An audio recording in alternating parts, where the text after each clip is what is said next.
Ecclesiastes 3:12-13. I know that there is nothing better for people than to be happy and to do good while they live, that each of them may eat and drink and find satisfaction in all their toil. This is the gift of God.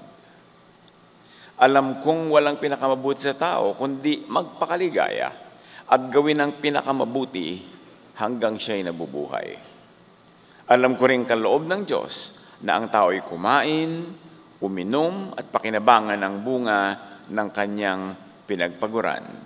Sabi ni Solomon, the wisest. Mag-reset ng roadmap, ng life map, ng diskarte sa buhay, lalo sa religiosity. Maximum benefit, spiritual, emotional, should derive from religiosity, not minimum.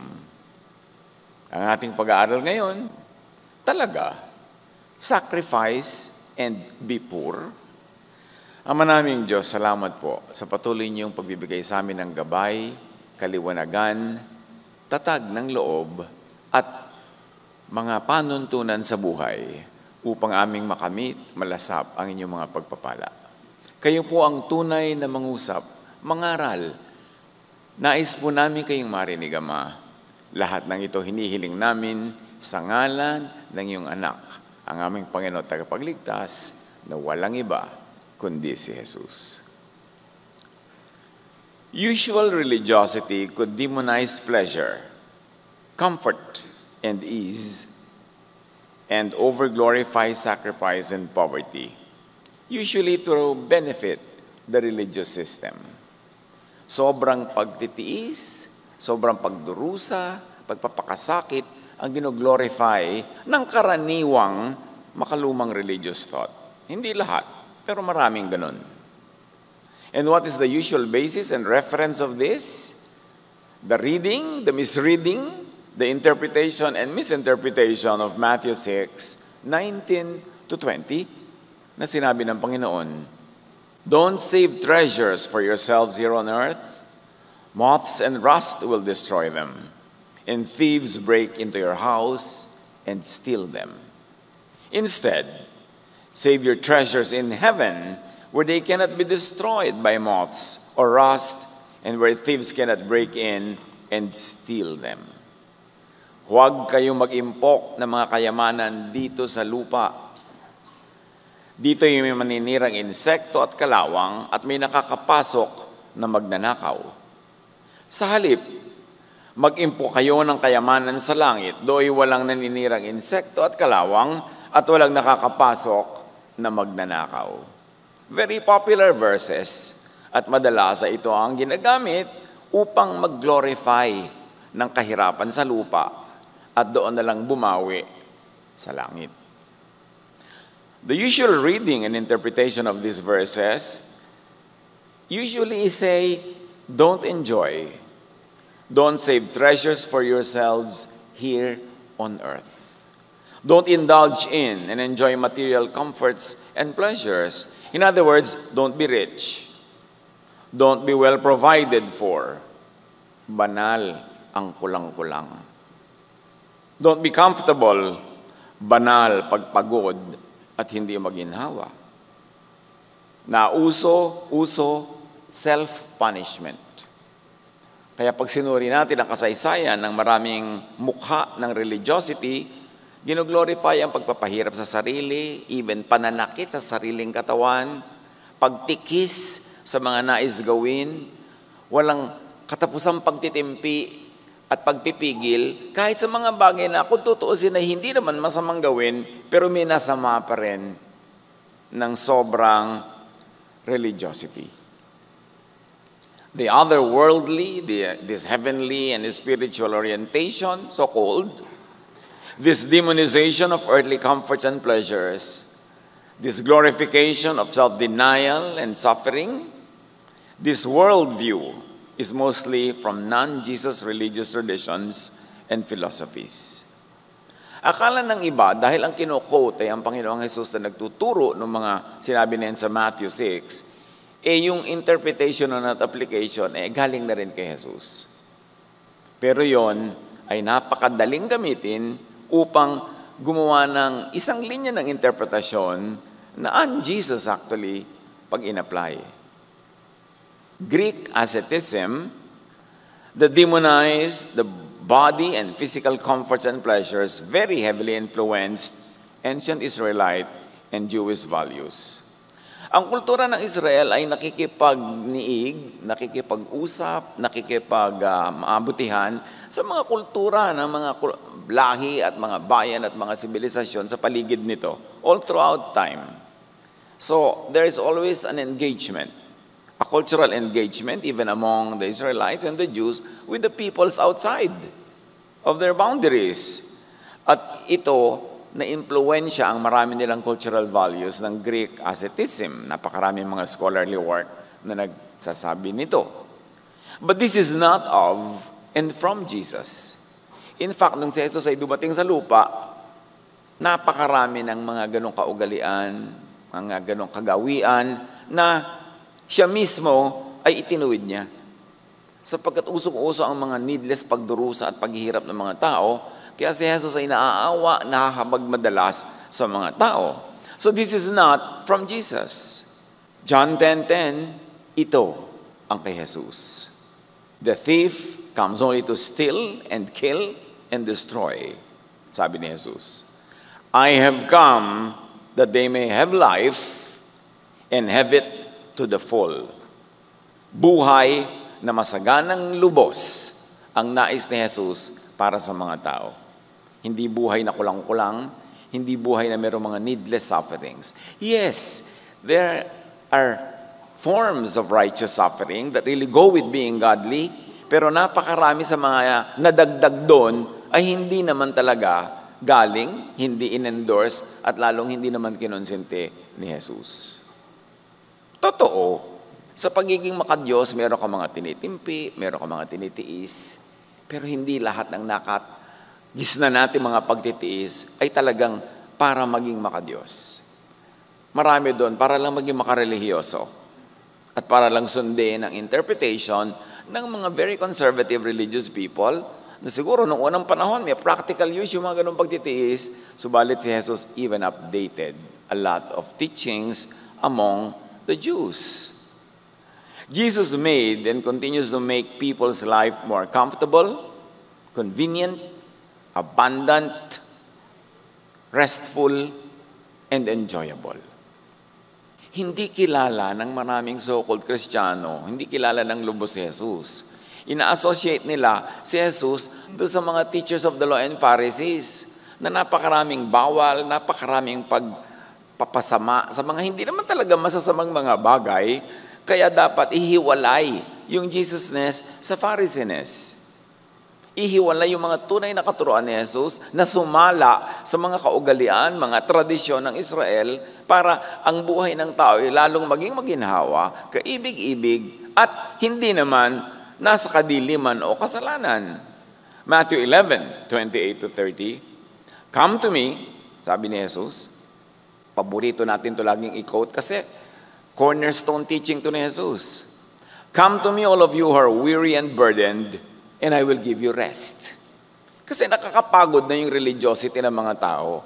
So nyo sa kaangin kayo pumunta, kayo mga pagod na, pagpapahingahin ko kayo. Take my yoke upon you and learn from me, for I am gentle and humble in heart, and you will find rest for your souls. This is Jesusness. For my yoke is easy, and my burden is light. May comparison ito, may contrast doon sa kanyang context. Meron itong tinutumbok. Dahil the other uso na religiosity ay yung nakakapagod, yung mahirap, yung nakakapagpabigat at nakakapagpasikip ng dibdib. Kaya sabi ni Jesus, sa akin kayo pumunta. Magaan ang aking pamatok. Ang ibibigay ko sa inyong load ay easy. Ang burden ay light. Mararamdaman nyo yun kasi kitang-kita nyo, pag kinompare nyo sa inyong mga nakagisnan, lumapit kayo sa akin. Kayong lahat na nahihirapan at lubhang nabibigatan sa inyong pasanin, at kayo'y bibigyan ko ng kapahingahan. Hindi lang ito about kapahingahan mula sa makasalanang buhay. Dapat naman talaga at dapat mapahinga doon at tumigil. Pero kapahingahan din ito sa buong napakabigat na religiosity. Kuminsan kasi nalilimita ang pagbasa dito na kapahingahan yan mula sa lahat ng mga immorality, lahat ng mga kasalanan at masama. Totoo, kapahingahan din ang bigay ni Jesus mula doon. Pero hindi lang doon. Kapahingahan din sa overkabanalan. Sa over-religiosity na hindi na hinihingi ng Diyos, ang humihingi na lang ay yung mga Pharisees. Kaya sabi rin ni Solomon, do not be over-righteous, do not be over-right. Sabi ganon, why kill yourself? Kailangan nasa gitna ka, nasa tama, nasa balanse lang. Madaling dalhin ang aking pamatok, patuloy ni Jesus, at magaan ang pasaning ibibigay ko sa inyo. Jesus' first miracle, we must note, is to make wine from water to extend merriment at a wedding party. Dapat bigyan natin ng pansin ba't ang kauna-unahang mirakulo ni Jesus, iisipin mo pagpapagaling sa mga may sakit, which also He did, of course. Iisipin mo ay kung anong mas may kabanalang message. Pero ang una niyang himala ay to turn water into wine. Kasi may kasalan, wala ng wine, di mapuputol na, uwian na. Tama na ang kasiyahan. Sa mga taong araw-araw ay pagod. Araw-araw ay kung ano-ano lang pinagtitsaga ang mainom at makain. Pamisa-misa lang mamantikaan ang kanilang mga labi at makainom ng masarap sa kasalan. Tapos naubos pa agad. Siguro walang budget yung ikinasal. So ang ginawa ni Jesus, tubig, ginawa niyang alak para tuloy ang ligaya. Sa marami na nakasanayan to look at Jesus in a conservative way, maninibago sila dito. Yung iba magiging uncomfortable pa. O kaya bibigyan nila ng ibang kahulugan para lang ilayo doon sa tunay at very basic and simple meaning na pinalawig niya ang kasiyahan, pinahaba niya ang piyesta. Read this miracle also as a metaphor, as keynote, as intro into the Jesus ministry. Na dumating siya para yung simpleng tubig ay gawing wine. Table wine, hindi naman ito yung paglalaseg. Ito yung kasabay talaga na iniinom ng meals sa Mediterranean countries. To turn water into wine. Apply this in many ways. And immediately, let's look at our lives. Baka naman napakaraming puro water lang, pwede naman palang wine. Symbolically. Marami naman palang dapat mas masarap, mas maginhawa, mas kaibig-ibig. Yun ang ibig ni Jesus, kaya ngayon ang kauna-unahang himala na ginawa niya. Tapos iibahin pa din ibang reading, sabi, hindi naman wine yung ginawa niya. Fruit juice lang yun. Yung wine nga wine na nga yung tawag sa Bible, iibahin mo pa para lang huwag maging wine, dahil ayaw mo lang ng wine, period. Dapat isipin kung anong kahulugan nito. Jesus was into providing even abundant food. Matthew 14:19-20. Pinaupo niya sa damuhan ng mga tao. Kasi gutom na yung mga tao, tapos wala naman silang baon. Dahil sumunod-sunod sila kay Jesus doon sa wilderness, wala naman silang baon. Ngayon, oras na ng kainan, kinuha ang 5 tinapay at 2 isda. Tumingala si Jesus sa langit at nagpasalamat sa Diyos. Pinaghati-hati niya ang mga tinapay at inutos sa mga alagad na ipamahagi yon sa mga tao. Nakakain at nabusog ang lahat. This is Jesusness. Hindi magtiis ka sa gutom, ganyan talaga. Nang ipunin ng mga alagad ang natirang pagkain, nakapuno pa sila ng 12 kaing ng tinapay. Sobra-sobra. Jesus did not even push people to fast. He was criticized by the many conservative religious people of his time kasi hindi siya mahilig mag-ayuno. Jesus was even labeled as a glutton and a drunkard sa Matthew 11:19. Jesus healed the sick and made them comfortable. Slept on a cushion on the boat during a storm. Sasabihin sa'yo ng mga conservative, pakutyon-kutyon ka pa, wag na lang. Tayong mga makadiyos, nagtsatsaga sa matigas na mga higaan. Jesus allowed expensive perfume to be poured on him. It's recorded in Mark 14:3-6. May mga na-offend. Of course, yung mga Pharisees na-offend. Sayang ang pabango, sayang ang gastos. Dapat i-donate na lang sa mahihirap. Di dapat mag-donate ka sa mahirap. And at the same time, magbuhos ka pa rin ng mabangong pabango. Bakit kailangan pagpilian either or? Jesus took His disciples to rest from work and ministry. Napakarami mga tao na nagkakagulo sa pagsunod-sunod kay Jesus at sa kanyang mga disciples para sila magpadasal, para sila magpa-counsel, para sila pagalingin, para sila bigyan ng kanilang mga kailangan. Iisipin mo, sasabihin nito, sige, sub-sub kayo sa trabaho. Huwag niyong iiwan yan kahit kailan dahil mahalaga na kayo mga servants ay mag-serve. Pero sa Matthew 6:31, subalit napakaraming taong dumarating at umaalis at hindi na nila makuhang kumain. Kaya't sinabi ni Jesus sa mga alagad, magpunta tayo sa hindi mataong lugar upang makapagpahinga kayo ng kaunti. Kay Jesus, mahalaga yung worker, hindi lang yung work. Mahalaga ang kapakanan ng worker, hindi lang ng mga pinaglilingkuran ng mga worker na yon. Na kung worker ka sa church, worker ka sa gawain ng Panginoon, hindi magutom ka, magtiis ka, magdusa ka. No, sabi ni Jesus, alam ko, napakahalaga ng ginagawa natin, marami nangangailangan sa atin, pero kayo man ay may pangangailangan, halina muna, let's take a break. So, ano ang resulta ng usual interpretation and application of the verses ng Matthew 6 na yan? Buhay na kulang sa ginhawa at kasiyahan. Napakaraming tao, napaka-religyoso, pero actually nakakaawa kasi ang dami nilang needless suffering. Napakaraming mga sanay ginhawa, saya sa buhay na nilalampasan na lang at pinapalampas kasi akala nila that is the righteous thing to do. Usual reading and interpretation of instead, save your treasures in heaven. Kasi sinabi ni Jesus, huwag kayo dito mag-impok ng kayamanan sa lupa. Doon kayo sa langit mag-impok. Ano ang interpretation ng heaven? Heaven is usually interpreted as the literal, traditional heaven, as all of us knew growing up. That geographical place, that kingdom of God in the sky far away, where godly people go in the next life. And why not? That could be heaven.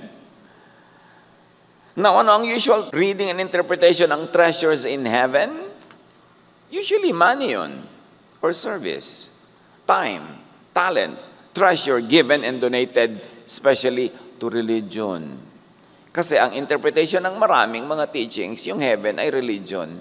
So, save treasures in heaven, ibigay mo ang pera mo sa religion. Yun ang laging application. At kasama naman talaga yun sa interpretation dapat and application. Because we should support the Lord's work. Pero hindi lang yun ang ibig sabihin ng treasure at ng heaven na yun. Hindi limited dun ang kahulugan. This teaching and practice had been being gravely abused. Sobrang naabuso. Kaya tuloy napakarami mga pangangailangan ng tao, hindi na magawa, unahin mo ang pagbibigay sa mga religious work. Kahit na ang nanay mo ay ospital, papa-opera, saka na, ibigay na muna ang pera sa ating mga project. Kahit na may mga napaka-grave and urgent needs ng pamilya, yung mga sobrang relihiyoso, uunahin na naman nila ang kanilang pagbibigay. Hindi masama yun kung nasa tama, nasa proportion. At syempre may mga urgent matter ang mga pamilya, ang mga tao na mauunawaan naman ng Diyos kung unahin mo. Napakarami mga kwento na nakakarating sa atin ng mga taong sobrang nagdurusa dahil sa ganitong interpretation. Mark 12:38-40, Jesus said, "Be careful of the teachers of the law. They cheat widows and take their homes. Then they try to make themselves look good by saying long prayers. God will punish them very much." Pag-ingatan nyo yung mga teachers of the law. Dinadaya nila mga byuda hanggang maagaw na nila mga ari-arian, sukda mga bahay. Tapos ang kapalit no, nagdadasal silang kaya hahaba mga dasal na pinagbumuka nila mga sarili nilang banal. Galing yan sa bibig ni Jesus. Dapat natin unawain kung anong application noon, maging hanggang ngayon. Usual reading and interpretation of treasures in heaven, sacrifices, self-denial for religious causes. Luke 13:14-16. The synagogue leader was angry because Jesus healed on the Sabbath day. He said to the people, "There are 6 days for work. So come to be healed on one of those days. Don't come for healing on the Sabbath day." May pinagaling si Jesus, nagalit ang mga religious leader. Sabi, 6 na araw na pwede magtrabaho. Bakit? Sabat na sabat, nagpapagaling. The Lord answered, "You people are hypocrites. This woman that I healed, Satan has held her for 18 years. 18 years na siya nagdurusa. Surely it is not wrong for her to be made free from her sickness on a Sabbath day." So, sabi pa ni Jesus, Sabbath was made for man, not man for the Sabbath. Para yan sa ikabubuti ng tao, hindi para paglingkuran ng tao to the point na gagaling na sana siya ngayon, maghihintay pa siya bukas dahil Sabbath ngayon. Kaya galit na galit sa kanya yung maraming religious leaders, lalo yung mga conservative. Kasi pinapalaya ni Jesus yung mga tao even from the strict requirements of a very important institution in their life, the Sabbath. Sabi niya, mas mahalaga ang ikabubuti ng tao, ikagagaling niya, ikaliligtas niya, kaysa sa observance ng ganitong mga araw. Mark 7:9-13, sinabi pa ni Jesus, "Ang gagaling ninyo. Para lamang masunod ang inyong mga tradisyon, pinapawalang bisa ninyo ang utos ng Diyos. The true and the high utos of God is love, which of course means extending wellness, comfort, rest, above religious technicalities." A usual reading and interpretation of Matthew 6, treasures in heaven, means self-denial versus earthly comforts and pleasures. Mark 3:4, pagkatapos, tinanong naman niya ang mga tao, "Alin ba ang naaayon sa kautusan? Ang gumawa ng mabuti o ang gumawa ng masama sa araw ng pamamahinga? Ang magligtas ng buhay o ang pumatay?" Ngunit hindi sila sumagot kasi alam naman nila yung obvious answer. Indefensible yung kanilang mechanical interpretation and application of their laws and traditions even at the expense of the people's comfort, well-being, and safety. Another usual reading and interpretation of the treasures in heaven, spiritual points and merits. Na para bang may bangko doon sa mga alapaap, na pag may ginawa kang pagsisikap, pagdurusa, pagtitiis, sakripisyo, nakakapag-deposit ka doon para i-withdraw mo later on pag nandun ka na. Spiritual points and merits earned for sacrificing on earth, deposited in some heavenly account for withdrawal and enjoyment later in eternity. At dito napakaraming negosyo na naganap sa kasaysayan ng relihiyon. Yung mga abuso sa pagtuturo sa mga tao na mag-impok ng kayamanan doon sa kabila kahit na maghirap at magdusa dito. Hindi pa pwedeng sabay. Hindi pa pwedeng pinapayaman mo yung future and at the same time, ina-enjoy mo rin at pinapayaman ang yung present. There is enough resources on the planet for all that to happen. Matthew 9:13, "But go and learn what this means." Sabi ni Jesus, "I desire mercy, not sacrifice." Habag ang nais ko at hindi handog. Maging mahabagin kayo sa kapwa, maging sa inyong sarili. Hindi yung gasgasin ninyo ang lahat-lahat para makapaghandog. Mas unahin ninyo na maging mabait, maging mabuti sa kapwa. Mas kailangan nyo ng kapwa kaysa kailangan ng Diyos ang inyong mga handog. Mark 12:33, "At higit na mahalaga ang umibig sa Kanya ng buong puso, buong pag-iisip at buong lakas, at ang umibig sa kapwa gaya ng pag-ibig sa sarili, kaysa magdala ng lahat ng mga handog na susunugin at iba pang mga alay." Kaya galit yung mga religious conservatives kay Jesus kasi nababawasan yung income nila pag nagtuturo itong si Jesus.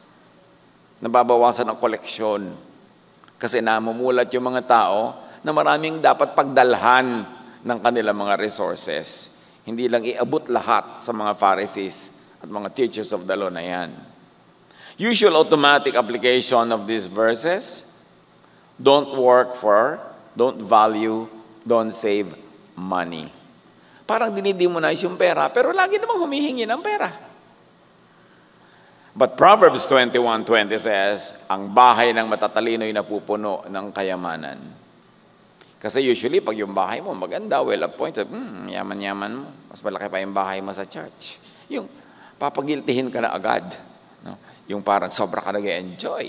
Ang ganda-ganda ng instrument niya sa bahay. Tapos, doon sa church, ganito lang. Well, natural, dapat naman nating supportahan yung ginagawa ng church. Pero tingnan din natin kung may manipulation na nagaganap. Because there's a very thin line between teaching and manipulating. Proverbs 13:22, wealth is stored up for the righteous. So, hindi minamasama. Ang mabuti daw ay pinagpapala ng marami mga bagay. So, hindi ine-equate ang kahirapan, poverty at pagdurusa sa righteousness. Kasi may mga righteous na mahirap at meron ding mayaman. May mga righteous na kapos, may mga righteous ding sagana. Hindi naman doon lang nakikita kung sino ang righteous kundi sa kanya mga ginagawa, sa kanyang track record. Ecclesiastes 7:12, money is a shelter. Kanlungan ang pera. Kanlungan ang pondo. Hindi yan masama. Magiging masama lang kung ginamit mo sa masama. Ecclesiastes 10:19, money is the answer for everything. Another version says, money can buy everything you need. So don't demonize money. By itself, hindi siya masama.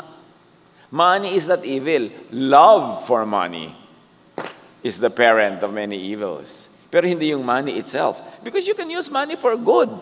At yung good na yan, hindi lang sa religious use. Pwede mong gamitin yan sa iyong mga kamag-anak, sa society, sa kapwa, sa pag-iingat at paglilinis ng kalikasan. All of that is service to God as well. Usual automatic application ang don't work for, value and save money, ibigay mo lahat sa temple. Usually yun ang tutuloyan ng lahat ng katuruan na yan. Ibigay ang lahat sa temple. 2 Corinthians 9:7, ang bawat isa ay dapat magbigay ayon sa kanyang pasya, maluwag sa loob, at hindi napipilitan lamang. Sapagkat iniibig ng Diyos ang nagbibigay ng may kagalakan. So kung ano yung bukal sa loob, yun ang nakaiibigan ng Panginoon. Hindi yung napaka-legalistic measurement na hindi na muna gusto, labag na sa loob, napipilitan na lang.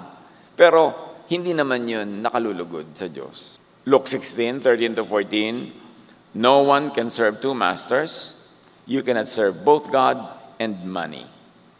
The Pharisees who loved money heard all this and were sneering at Jesus. Nang marinig ito ng mga Pariseo na mga sakim sa salapi, ay kinutya nila si Jesus. Yan ang mga mahilig mangkutya kay Jesus Yung mga nakikriticize niya, yung mga natatamaan ng kanyang mga mapagpalayang mga katuruan. Kasi gusto ng mga religious leaders nito, patuloy nilang makontrol ang mga tao, patuloy nilang maigapos, maikulong. Kaya galit sila kay Jesus. Ang sino man na nais manupil ng kapwa ay nagagalit sa nais magpalaya ng kapwa. Usual automatic application ng mga verses na ito, don't enjoy material comforts and pleasures. Mahirapan, magtiis, magdusa. Iyan ang kaibigan ng Diyos. Iyan ang kanilang sinasabi. Demonize your earthly human nature and desires. And in this department, so many people suffer needlessly. Yung bang sobra ang pagmamasama natin sa mga natural human emotions and feelings and needs and wants na parang ang tunay na kabanalan lamang ay yung sobra mong sikilin, tiisin, gutumin, uhawin ang sarili. This is the root of many untold sufferings of people. And yet they will not admit to such sufferings kasi nagbumuka sila masama, nagbumuka kasalanan, makasalanan, kaya ikinukubli na lang, itinatago na lang. So, ang sinasabi lang ng maraming mga ganyang conservative teachers, condemn yourself and others for having a human body, for being and feeling human. And of course, again, we go to many Greek philosophies that encourage such kind of thinking. But Scripture say, Psalm 139:13-14, to the Creator, you created my inmost being. You knit me together in my mother's womb. I praise you because I am fearfully and wonderfully made. Your works are wonderful. I know that full well. Kailangan integrative ang pagbabasa natin ng mga verses. Hindi lang isolated verses na bigla mong i-apply. I-consider mo all the other verses that talk about the same thing. At i-integrate mo yon at hanapan mo yon ng magandang application, usually filtered through Jesus.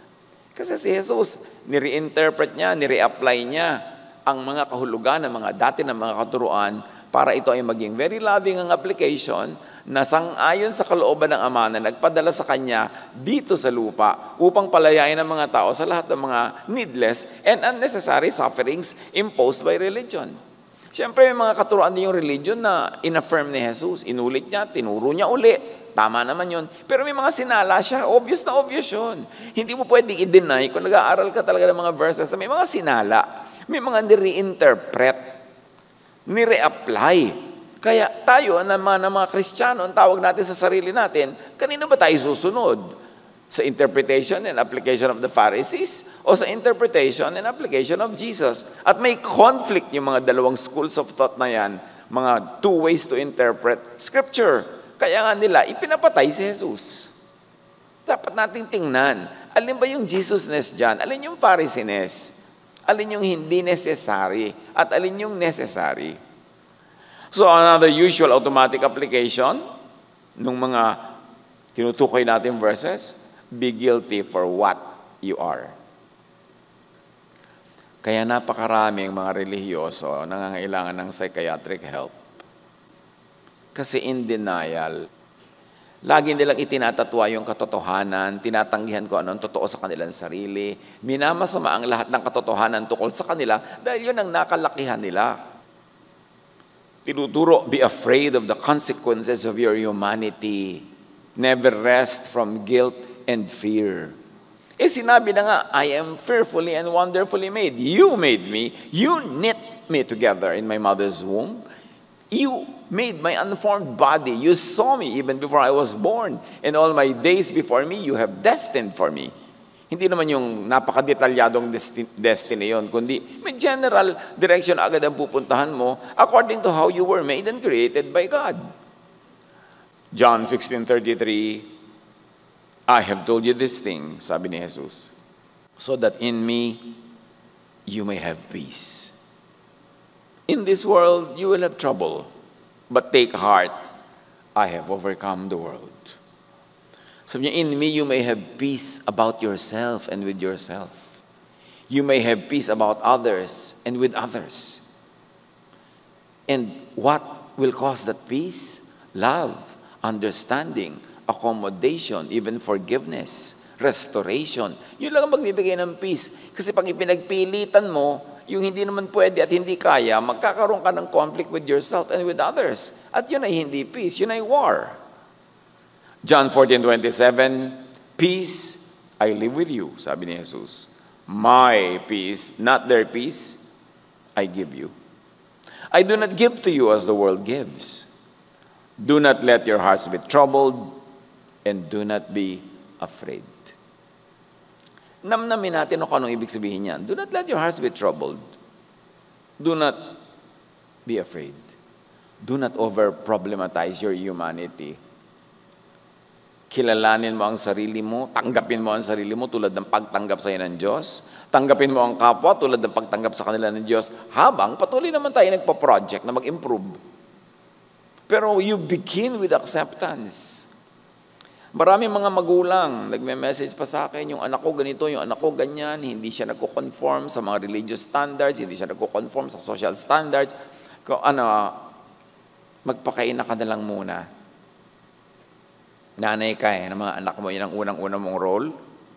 Kung ano man ang kalagayan nila, saan man sila nakahilig, nakaturo, nakapaling, nakasubsob, nakatingala, magpakananay ka na lang muna. Mahalin mo sila. Tanggapin mo sila. Habang patuloy mong tinuturuan, kung tama ka nga. Pero siguraduhin mong tama ka nga at mali sila o baka naman akala mo lang tama ka pala. So kailangan nire-review natin lahat yung ganyan mga bagay. At pag nalilito na tayo, ano nga ba tama, alin nga bang hindi, alin dapat. Tingnan mo si Jesus. Ano ba ang tinanggap ni Jesus? Ano ba ang tinanggihan niya? Ano ba ang kanyang itinuwid? Ano ba ang kanyang patuloy lang na hinayaang maging ganun?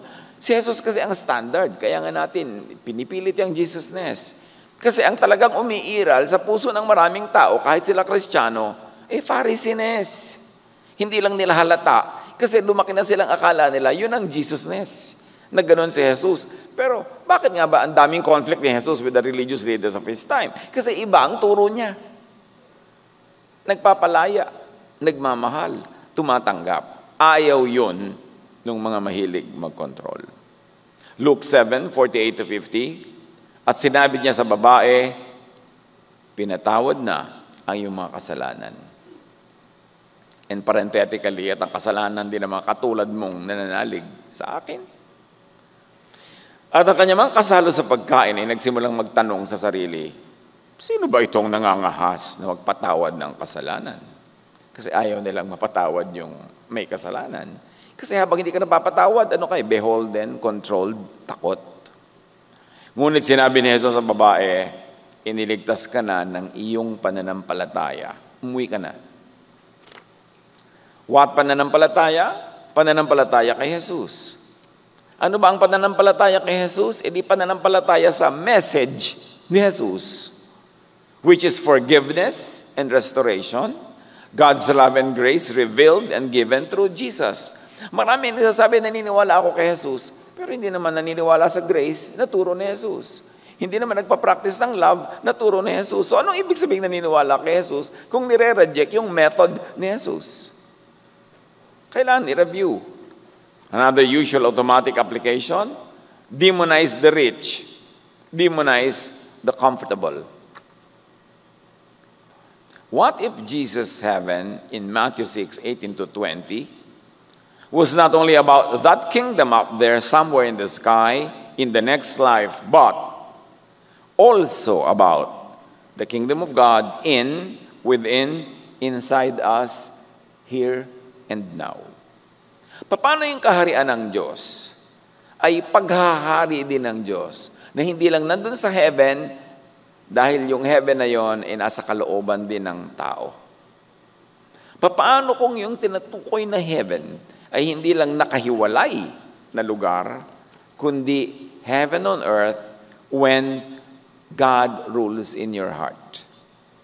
That the kingdom of God is not only a place out there, but also the condition of your heart when God reigns in your heart. The kingdom of God. Kasi ang linaw-linaw naman ng Luke 17:21 na sinabi ni Jesus, the kingdom of God is within you. Hindi nasa labas. The kingdom of God is in your mind, is in your heart, in your thought, in your feelings, in your life, in your lifestyle. Hindi lang geographical place, although posibleng geographical place din, marami naman pwedeng layers of meaning, pero definitely, Jesus was saying, the kingdom of God is within you. The Amplified Bible says, the kingdom of God is within you, in your hearts, and among you. Ang kaharian ng Diyos ay nasa inyo. Hindi lang siya isang lugar na pupuntahan mo pagkamatay mo, kundi ito isang kondisyon ng puso, ng isip, na ngayon pa man ay pwede na maghari sa iyo. What if those treasures that Jesus teaches us to gather in our heaven, meaning our hearts and minds, were what heavenly treasures really are? Love, happiness, peace, rest, enjoyment, and even godly pleasures. Intangibles. What if ang sinasabi ni Jesus na gather treasures in your heaven is yung puso mo, punuin mo ng kapayapaan, katahimikan, ng pag-ibig, ng pagpapahinga, ng kasiyahan. Gather those treasures in your heart. Unahin mo kung ano yung nagpapapanatag at nagpapatibay at nagpapatahimik sa iyong loob. Hindi yung mga material things sa pagbinili mo, inagaw mo, itminundar mo, ay nagbibigay sa'yo ng gulo. Napaaway ka, nakikipag-agawan ka. Unahin mo ang kapayapaan ng iyong puso kaysa manalo ka sa mga argumento at makipag-away ka sa lahat ng taong di mo kasundo. Unahin mo na manahimik ka kaysa sa sikapin mo na magkaroon ka ng maraming mga earthly achievements, nagulo naman ang dinadala sa iyong buhay. Seek first His kingdom and His righteousness, and all these things will be added unto you. Gather for yourselves treasures. And what are those treasures? Good feelings, good emotions, good thoughts that bring you peace, contentment, and happiness. Yun ang iyong unahin na ilagay sa iyong heaven, sa iyong puso, sa iyong isip. Sabing ganun. What if Matthew 6:19-20 na sinasabing, don't save treasures for yourselves here on earth, huwag kayong mag-impok ng mga kayamanan dito sa lupa, means don't invest much in material and earthly things and possessions kasi moths and rust will destroy them. And thieves can break into your house and steal them. Instead, save yourselves treasures in heaven. Enrich your heart and mind, the heaven in you, the kingdom inside you, with good, positive, and beautiful thoughts, feelings, sensations, and emotions. And actually, yan ang nagpapagaling kahit sa mga physical illnesses. Yung kapayapaan, katahimikan, contentment, at ang maraming nagbibigay ng sakit kahit sa katawan, ay yung mga sakit ng loob, mga hinanakit, mga galit, mga takot, mga guilt. Kaya sabi sa Philippians 4:8, keep your minds on whatever is true, pure, right, holy, friendly, and proper. Don't ever stop thinking about what is truly worthwhile and worthy of praise. Bakit? Beautiful thoughts make your mind beautiful, make your heart beautiful, and will eventually affect even your health. But negative, ugly thoughts will affect your health, your relationship with people, nagkakaroon ka ng hell on earth.